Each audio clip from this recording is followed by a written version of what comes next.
And I am congratulating Manipal Hospital for doing wonderful job in the field of this treatment sphere.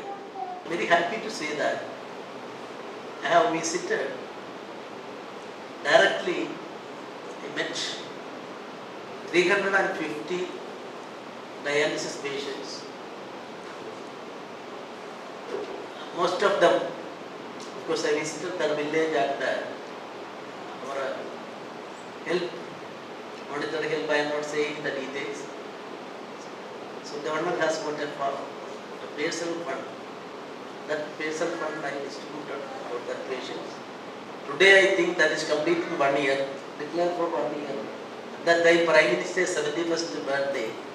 Here, Deenadayal Upadhyaya fund is there. And most of the dialysis patients are freely getting dialysis, I think so.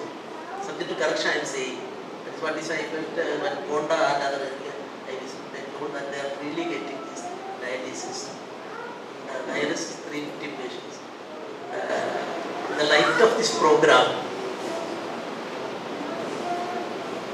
without discussing with my colleagues, anyway, next year, starting from September 1st onwards, our fund should be diverted to